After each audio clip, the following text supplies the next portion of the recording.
Hindi film का वो मशहूर डायलॉग तो सुना ही होगा आपने, तारीख पर तारीख। अब विनेश फोगाट के मामले में भी यही सब हो रहा है। विनेश फोगाट को भी CAS कोर्ट में तारीख पर तारीख मिल रही है, लेकिन यहाँ पर चिंता करने की बात नहीं है, क्योंकि जो तारीख पर तारीख बढ़ रही है इससे विनेश फोगाट के सिल्वर मेडल पाने की उम्मीद भी ज़्यादा हो रही है। क्योंकि सूत्र बता रहे हैं कि जो देरी हो रही है वो इसलिए हो रही है क्योंकि CAS को लगता है कि UWW के नियमों में ही बहुत बड़ा झोल है। ये नियम ही ठीक तरीके से काम नहीं कर रहे हैं या ठीक तरीके से नहीं बने हैं।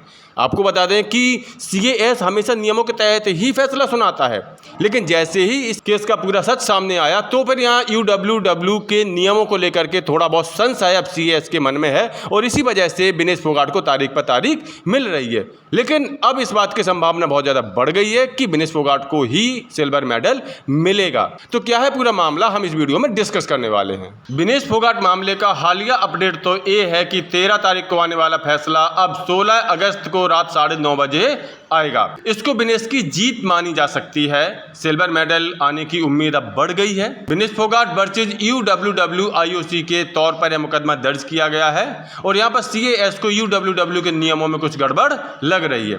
CAS नियमों के आधार पर ही फैसला सुनाता है, इसीलिए अभी तक फैसला नहीं सुनाया गया है। लोग भले ही 13 तारीख को 9:30 बजे रात तक इंतजार करते रहे, लेकिन ऐसा कुछ फैसला आया नहीं। खबर आई कि अब 16 तारीख को सुनाया जाएगा। तो विनेश फोगाट का मामला इतना ज़्यादा संवेदनशील और इम्पोर्टेंट क्यों है, इसके लिए जरा हम पूरे मामले पर नज़र डाल लेते हैं। देखिए, 6 अगस्त को विनेश फोगाट ने 3 मैच लगातार जीते और वो फाइनल में पहुंच गई। लेकिन 7 अगस्त की सुबह सुबह खबर आती है कि डिस्क्वालीफाई हो चुकी हैं विनेश फोगाट। 50 किलोग्राम कैटेगरी में 100 ग्राम उनका वजन ज़्यादा हुआ है। डिस्क्वालीफिकेशन की खबर सुनती ही विनेश बेहोश हो गई। विनेश ने CAS में सिल्वर मेडल की अपील की। इसके बाद 8 अगस्त को विनेश फोगाट ने संन्यास लेने का ऐलान कर दिया। हालांकि लोगों ने इस पर कड़ी प्रतिक्रिया की और उन्होंने विनेश फोगाट से कहा कि जल्दबाजी का फैसला है, आप अभी खेलती रहिए, अगले ओलंपिक तक आप खेलिए। लेकिन अभी तक तो विनेश फोगाट के संन्यास से वापसी की कोई खबर नहीं आई है। इसके बाद 9 अगस्त को CAS ने विनेश की एप्लीकेशन को रजिस्टर कर लिया। हालांकि CAS इतनी जल्दी किसी अपील को रजिस्टर नहीं करता है, लेकिन यहाँ पर विनेश के मामले में उन्होंने तुरंत सक्रियता दिखाई। CAS OG 24/17 Vinesh Phogat versus UWW IOC के नाम से मुकदमे को पंजीकृत किया गया। IOA की तरफ से हरीश साल्वे पेश हुए, यानी विनेश फोगाट की तरफ से हरीश साल्वे पेश हुए। सुनवाई पूरी हो गई थी, फैसला 10 अगस्त को आना था। 10 अगस्त को खबर आती है कि फैसला टाल दिया गया है, अब 13 अगस्त तक फैसला सुनाया जाएगा।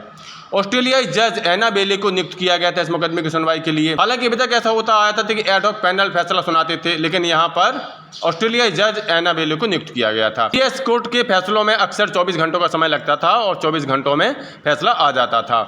अब फैसले की तारीख को फिर से बढ़ा दिया गया है। तो यहाँ पर जो बार बार तारीख बढ़ाई जा रही है, ये देर पर देर हो रही है, तो इसको लेकर के हमें चिंतित होने की जरूरत नहीं है, बल्कि अब इस बात की संभावना ज़्यादा बढ़ गई है कि विनेश फोगाट को अब सिल्वर मेडल मिलने वाला है और UWW के नियमों के इस झोल को वास्तव में CAS अब बारीकी से अध्ययन कर रहा है, ताकि आगे चल के कोई दूसरा विनेश फोगाट का मामला सामने ना आ पाए, किसी के साथ अन्याय ना हो पाए।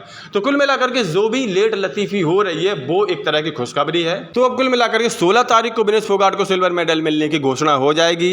इसी के साथ भारत को पेरिस ओलंपिक का 7वां मेडल भी मिल जाएगा। तो इस पूरे मैटर के बारे में आप लोगों का क्या कहना है? क्या ये जो देर हो रही है सच में विनेश फोगाट को सिल्वर मेडल मिलने की संभावना बढ़ा रही है? अपनी राय कमेंट करके जरूर दें। इस वीडियो में इतना ही, और साथ ही साथ स्पोर्ट्स के सभी अपडेट्स के लिए सफलतानामा चैनल को सब्सक्राइब जरूर करें।